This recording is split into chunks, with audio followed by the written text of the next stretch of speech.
Les grandes découvertes ont profondément marqué l'histoire de l'humanité, au point que les historiens occidentaux ont choisi la date de 1492 pour marquer la fin du Moyen Âge et le début de l'époque moderne.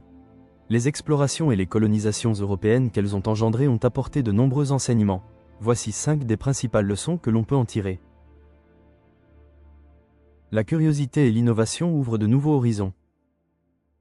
Les grandes découvertes des XVe et XVIe siècles n'auraient pas été possibles sans une combinaison de soif d'exploration et d'innovation technique.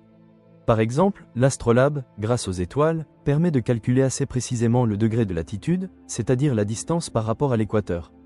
La boussole connue depuis l'Antiquité indique la direction du nord, et la caravelle, navire léger et maniable mis au point par les Portugais, rend possible de longs voyages tout en pouvant affronter des mers fortes et s'approcher très près des côtes pour faciliter l'exploration. Les voyages de Christophe Colomb, Vasco de Gama ou Magellan illustrent cette alliance entre esprit d'aventure et progrès technologique. Cela montre que l'humanité avance quand elle ose remettre en cause les limites considérées comme infranchissables. La mondialisation a des racines pluriséculaires. Dès la fin du XVe siècle, les Européens établissent des liaisons durables entre les continents. Les métaux précieux, or et argent, et les cultures tropicales des Amériques, les épices d'Asie, les esclaves d'Afrique, les produits manufacturés d'Europe, circulent dans ce qu'on appelle parfois le « premier système monde ». Le commerce maritime devient réellement planétaire, reliant des sociétés très éloignées les unes des autres. Cela rappelle que la mondialisation actuelle n'est pas une nouveauté, mais la continuité d'un processus commencé il y a plus de 5 siècles. La rencontre des civilisations, choc violent et enrichissement mutuel. Les grandes découvertes entraînent des contacts inédits entre civilisations qui se ne connaissaient pas. Les rencontres sont surtout traumatiques pour les populations indigènes d'Amérique ou d'Afrique. Des épidémies venues d'Europe, variole, grippe, déciment des millions d'Amérindiens, des guerres de conquête menées notamment par les conquistadors Cortés ou Pizarro au Mexique et au Pérou bouleversent durablement la vie des habitants. Enfin, la mise en esclavage de millions d'Africains déportés vers l'Amérique se fait dans des conditions terribles. D'un autre côté, ces rencontres permettent l'introduction en Europe de nouveaux aliments comme le maïs, la pomme de terre ou le cacao, et de nouvelles espèces en Amérique, le cheval notamment. La christianisation des Amérindiens marqua la fin des sacrifices humains sur le nouveau continent, ce qui marqua un véritable progrès. Cette double réalité rappelle que les rencontres de civilisations peuvent à la fois être tragiques et facteurs d'enrichissement mutuel. La soif de richesse et de pouvoir peut justifier des violences extrêmes.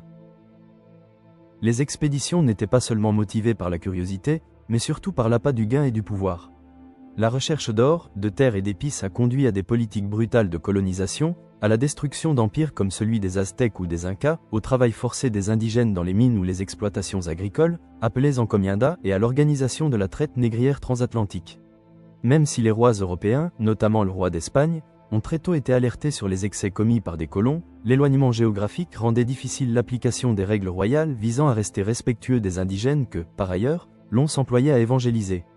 Les grandes découvertes sont ainsi une leçon sur les dangers de l'avidité. Elles montrent comment la recherche de profit peut mener à l'exploitation et parfois la déshumanisation des individus. Les découvertes transforment les visions du monde. Avant ces explorations, l'Europe vivait encore largement avec une vision héritée de l'Antiquité et du Moyen Âge, où le monde connu se limitait au bassin méditerranéen et à quelques terres asiatiques. La circumnavigation de Magellan achevée en 1522 prouve définitivement que la Terre est ronde et bien plus vaste qu'imaginée. Cette expédition a permis notamment de mesurer l'immensité de l'océan Pacifique. Les cartes du monde sont redessinées, la géographie repensée et les représentations culturelles profondément transformées. Cette révolution des savoirs est une leçon universelle. Chaque grande découverte bouleverse nos certitudes et nous oblige à repenser notre place dans le monde.